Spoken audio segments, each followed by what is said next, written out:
Well, hello, and I hope that you're doing well, you and your family. I hope that your work is going well. I am recording this outside, obviously, today. It's a pretty day to do that, but the other side is I'm actually at a surgery center waiting on my dad who's having surgery today.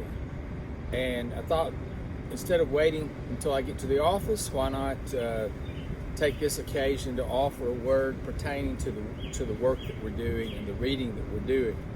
The first thing I wanted to say to you is I hope that you understand how the two worlds of biomedicine and ethics are connected, and they really can't be separated.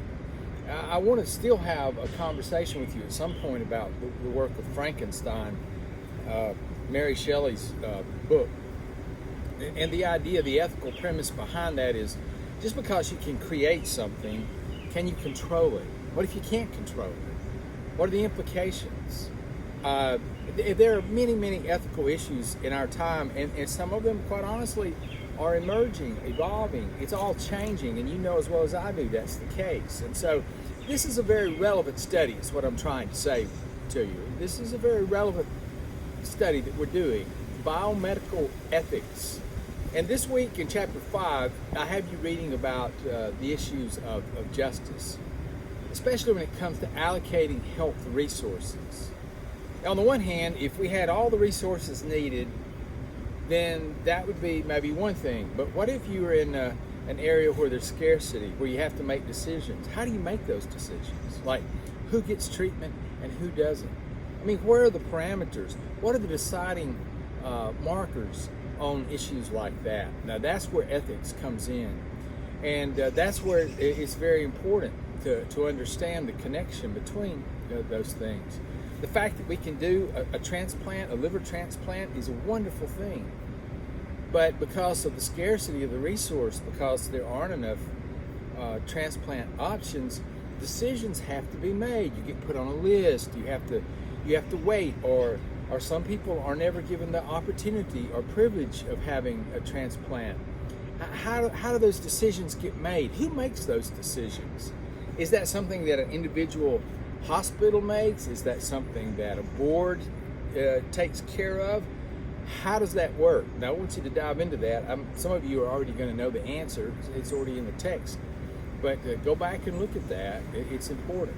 But I wanted to raise the issue of justice. And it's not as far-fetched as you think. The idea of equality and fairness when it comes to allocating medical resources. If you were in need of something and it was available, but it was never availed to you, that would be something that you would cry out of. You would cry foul. That would be, in your opinion, an unjust thing, or an unjust thing, and rightly so. Well, there are a lot of people and a lot of situations that occur in our time where the issue of justice is raised, especially in allocating medical resources. We just lived through the pandemic. Hopefully we're through with it. No guarantees, I suppose. And who knows when the next one comes. I'm not a pessimist, but from all that seems to be being written about in this area, it appears that this may not be, indeed will not be, the last pandemic.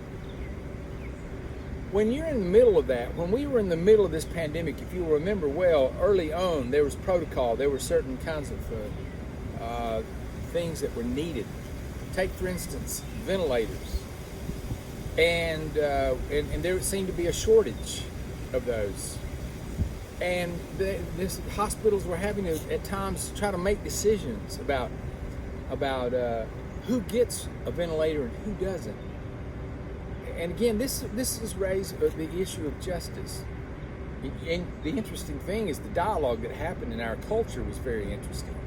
For instance, I know there were some who suggested, well, if you're over a certain age, or if your health issues are have exceeded this limit, then maybe you don't qualify for that kind of care resource.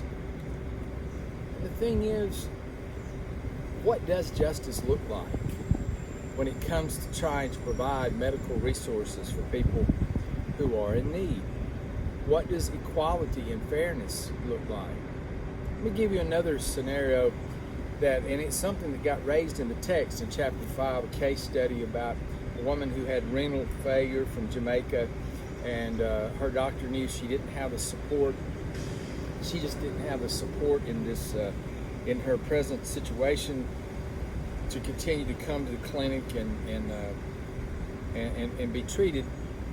So the doctor sort of dismissed her from the clinic, suggested that she go back to Jamaica, where maybe she had more of a family support system that could care for her. And then the question underneath that case study, it talked about how many people are here in the country in an undocumented way. And what about health care for folks who are here but maybe don't have the proper paperwork? And what if you've got a scarcity of resources? How do you make those decisions? Do you limit the care of someone based on their citizenship? Is that where we draw the line? Do you do that based on their health situation? I'm sure that's a legitimate. There in cases that's a legitimate concern.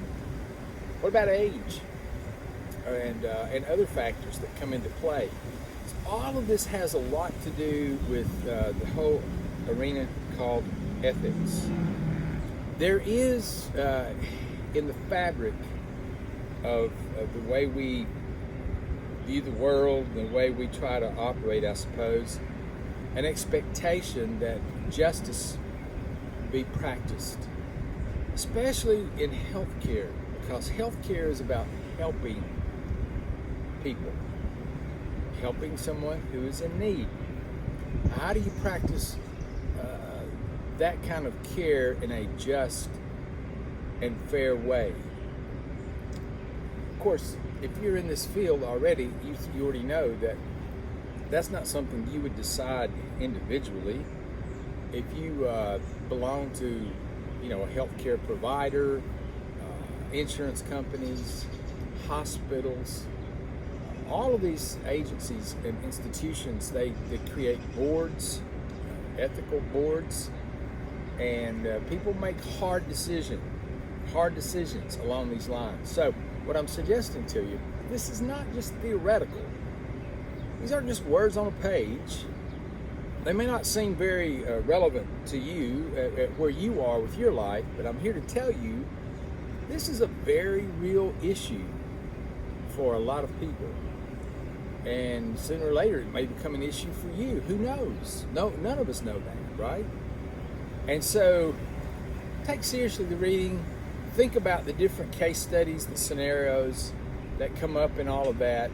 And we're going to be talking every week a little bit more about some of the issues that come up and the ethical issues. I'll try to later provide some resources that give you a chance to kind of look at ethics, at the ethical definition of justice, and how you might be able to apply that to something like scarce medical resources. Well, I chose again to come outside because I thought it was a good day. I didn't know it was going to be quite as noisy as it is. My apologies for that. But I hope that you're doing well. Stay current with the reading. Work on your paper. Choose an issue that you really want to dive into, that you really want to look at, and maybe do your paper there. I'll be glad to help you shape that if you need help. I'll be posting a couple of opportunities to Zoom with me so that we can have a class discussion together, and I'll continue to utilize the discussion board. As a matter of fact, I placed a discussion question up today. So anyway, you take care, and I'll check in later. Thanks.